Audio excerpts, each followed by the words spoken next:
جی السلام علیکم۔ جیسا کہ ہم نے آپ کو بتایا تھا کہ تل کی دو ورائٹیز ہوتی ہیں جو کہ مین ہوتی ہیں، اس میں TH6 آ جاتی ہے اور TH5 آ جاتی ہے۔ تو اس میں سے جو ورائٹیز ہے، یہ ٹوٹل جو ورائٹی ہے، جیسے TH6 کی اگر ہم بات کریں تو TH6 جو سی ہے یہ 100 سے 110 دن میں پک کر تیار ہو جاتی ہے، اور TH5 جو سی ہے یہ 90 سے 100 دن لیتی ہے، اور TH5 جھاڑی دار ہوتی ہے۔ اس کا جو بیج ڈالنا ہوتا ہے وہ 1.5 سے 2 کلو ڈالتے ہیں، اور TH6 کا بیج ہم 2 کلو 1 ایکڑ میں ڈالتے ہیں، کیونکہ یہ سنگل سٹیمپ ہوتی ہے۔ اور اسی طرح اب ہم اگر اس کی بات کریں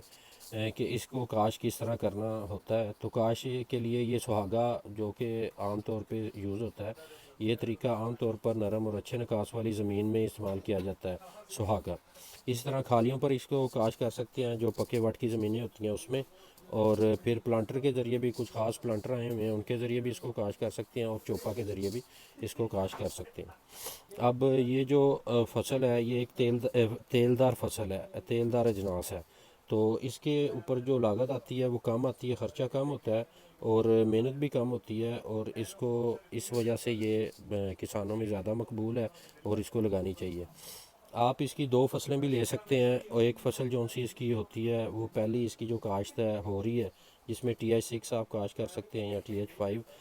یہ 10 مارچ سے 15 مئی کے درمیان اس کو کاشت کیا جاتا ہے، اور دوسری کاشت جو سی اس کی ہوتی ہے وہ 15 جون سے 31 جولائی کے درمیان کر سکتے ہیں۔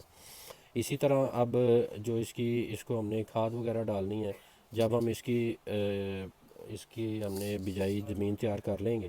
تو اس میں آپ نے اس میں ڈال دینی ہے 10 کلو MAP اور 2 کلو سلفر۔ پہلے پانی پہ 1 امونیم سلفیٹ لگا دیں اس کو، اور پھر دوسرے پانی پہ آپ اس کو یوریا اور 2 کلو سلفر اور لگا سکتے ہیں،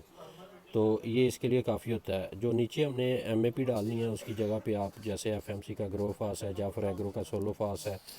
یا اسی طرح ہمارے پاس آ جاتا ہے یوریا فاسفیٹ، وہ بھی لگا سکتے ہیں، DAP بھی لگا سکتے ہیں، نائٹرو فاس بھی لگا سکتے ہیں، وہ بھی لگا سکتے ہیں آپ۔ اگر سالبل فرٹیلائزر میں جائیں گے تو MAP سب سے بیسٹ ہے، وہ لگا سکتے ہیں آپ۔ اور اس کے بعد اس کو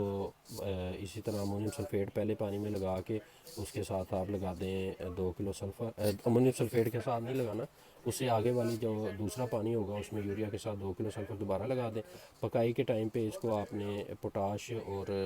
بوران کی سپرے کر دینی ہے اچھی، اور اگر آپ چاہتے ہیں تو آپ MAP کے ساتھ 10 کلو پوٹاش بھی لگا سکتے ہیں اس کو، تو یہ اس فصل کے لیے کافی ہوتا ہے۔ اور اس کی کٹائی جو سی ہے وہ آپ کر سکتے ہیں جب پھلیوں کا رنگ ہلکا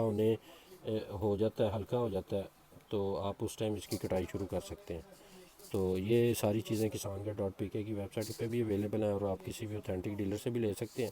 کیڑے مکوڑوں کا اس پہ ہلکا سا حملہ ہوتا ہے جب اس کا اگاؤ ہوتا ہے، تو اگاؤ کے 10-15 دن کے بعد آپ ایمامیکٹن یا سیگا پیسٹ کے نام سے ایک دوائی ہوتی ہے اس کی سپرے کر دیں تاکہ یہ محفوظ رہے۔ اور اسی طرح اگر کوئی تیلے وغیرہ کی شکایت ہو تو آپ اس کی سپرے بھی کر سکتے ہیں، پائریپراکسفین، سیٹا میپریڈ یا نائنٹمپیرن کی، تھایامتھاکسم کی کر سکتے ہیں، جو کہ انتہائی سستے پروڈکٹ ہیں، اور ان کی آپ سپرے کر سکتے ہیں۔ باقی اگر آپ کو کوئی بھی اس کے بارے میں انفارمیشن چاہیے ہو تو آپ کسان گھر کی جو ہیلپ لائن نمبر ہے 0309 98 78 757 پہ رابطہ کر کے تو آپ پتہ کر سکتے ہیں، کوئی بھی معلومات آپ کو چاہیے ہو۔ شکریہ۔